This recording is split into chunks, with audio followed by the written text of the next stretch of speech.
नमस्कार। आज हम 8th paper knowledge and curriculum के अंतर्गत आज के इस व्याख्यान में हम अध्ययन करेंगे समाजवाद के दोषों का, डिमेरिट्स ऑफ सोशलिज्म। इससे पहले हमने समाजवाद के गुण, अर्थ व विशेषताओं का अध्ययन किया है। सबसे पहले जानते हैं आर्थिक प्रेरणाओं का अभाव, लेक ऑफ इकोनॉमिक मोटिव्स। समाजवादी अर्थव्यवस्था में मुख्य समस्या है कि व्यक्तियों को कार्य करने की प्रेरणा किस प्रकार दी जाए। इस प्रणाली में उद्योग या व्यवसाय सरकारी कर्मचारी संचालित करते हैं। इनमें काम की भावना न होने के कारण कार्य करने की प्रेरणा नहीं मिलती है। इसमें यंत्रात्मक कुशलता भी नहीं होती, साथ ही कार्यक्षमता भी कम होती है। सरकारी कर्मचारियों में उद्योगों की कुशलता बढ़ाने, उद्योगों की नवीन विधियों एवं तकनीकी को बढ़ाने और उत्पादन के नए क्षेत्रों की ओर अग्रसर होने के लिए किसी भी प्रकार की प्रेरणा नहीं रहती।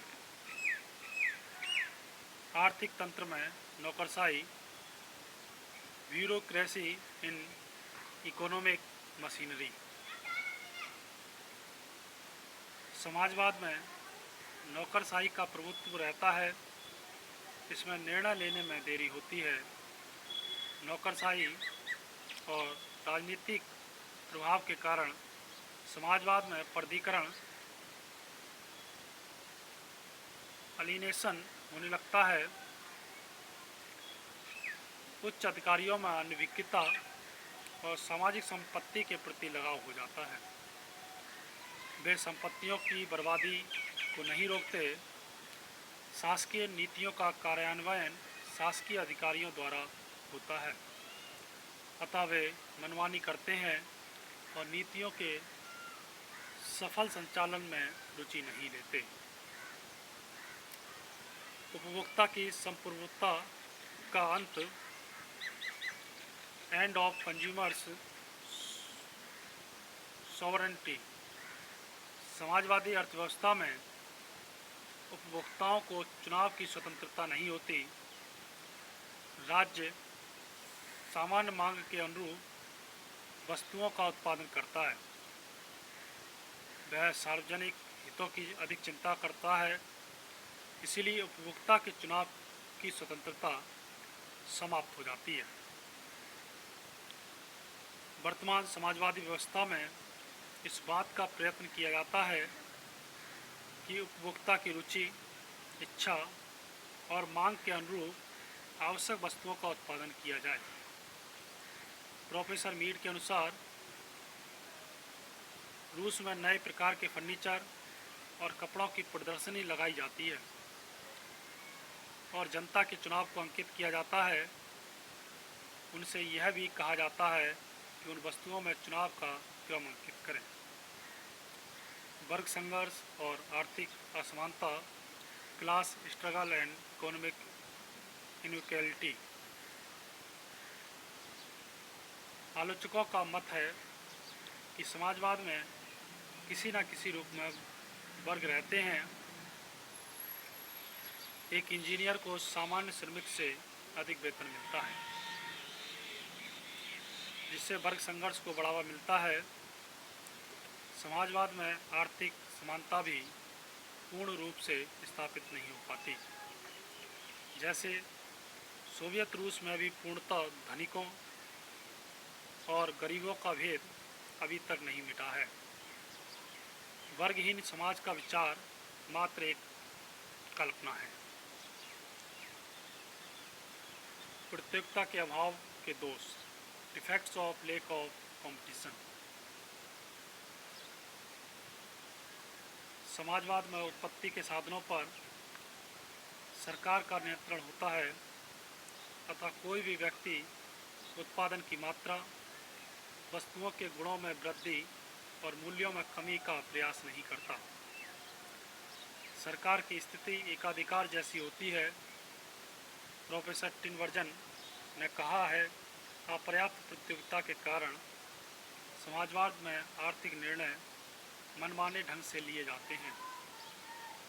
अधिक उद्यमी जिनमें प्रतिभा और क्षमता होती है उन्हें सीमित अवसर मिलते हैं और उदासीन एवं असम व्यक्तियों को समाजवाद में प्रश्रय दिया जाता है।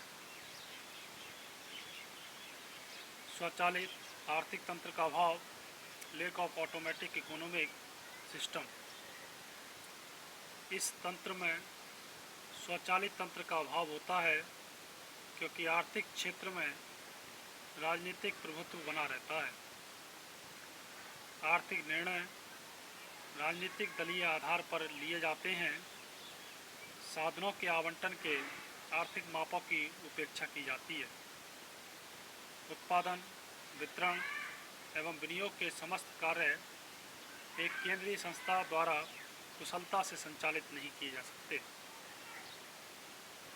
मंद निर्णय, स्लो डिसीजन मेकिंग। समाजवाद में शीघ्र और संतुलित निर्णय नहीं लिए जा सकते। जो भी निर्णय लिए जाते हैं वे मनमाने ढंग से और ऊपर से थोपे जाते हैं।